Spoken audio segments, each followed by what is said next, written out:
Action দেখতে চাই, অন্যথায় আপনাদের উপরে কিন্তু আমরা আস্থা রাখবো না। সার্জিসের নাম এসেছে, আমি বিশ্বাস করতে চাই না যে আমাদের ছোট ভাইরা এইভাবে বা সার্জিসের বাড়ি উত্তরবঙ্গে, ফারুকের বাড়ি উত্তরবঙ্গে তার উপরে হামলা করাতে সে সমর্থন দেবে, এটা আমার মনে হয় না। সেই হাত দিয়ে ফারুকের গায়ে আঘাত করেছে ওই হাত আপনারা ভেঙে দিবেন। চক্ষু ইনস্টিটিউট হাসপাতালের এই দুর্বৃত্তদের নিউজ কাভারেজের একটা মেসেজ আমি দেখতে পাচ্ছি। এটি যদি সঠিক হয় তাহলে গতকালকে থেকে সার্জিসের সম্পৃক্ততা নিয়ে যে অভিযোগটি এসেছে সেই বিষয়ে সার্জিসকে পরিষ্কার করতে হবে। কারণ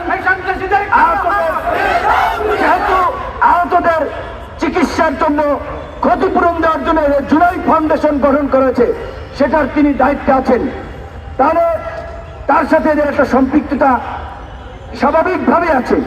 এখন এই হামলা আছে কিনা সেইটা আমরা জানি না। আমি পরিষ্কারভাবে আমাদের নেতা কর্মীদেরকে বলে দিতে চাই, ধৈর্যের সীমা ছাড়িয়ে গেছে, সহ্যের বাঁধ ভেঙে গেছে। এই হামলাকারী শরীফ, ইল্লাল তনয় সহ সাইফুল সহ যারা চিহ্নিত হয়েছে তাদেরকে যদি প্রশাসন গ্রেপ্তার না করে, সেই হাত দিয়ে ফারুকের গায়ে আঘাত করেছে ওই হাত আপনারা ভেঙে দিবেন। তার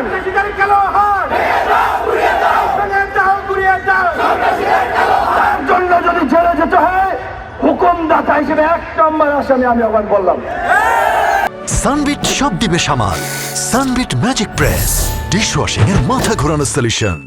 এখন যদি আমাদের রক্তে ভেজা বাংলাদেশে এই অধিকার পরিষদের নেতা কর্মীরা গত 7-8 বছর ধারাবাহিকভাবে যে লড়াই সংগ্রাম করেছে, রক্ত দিয়েছে, এই রক্তই আজকে বিপ্লবের প্রেক্ষাপট তৈরি করেছে।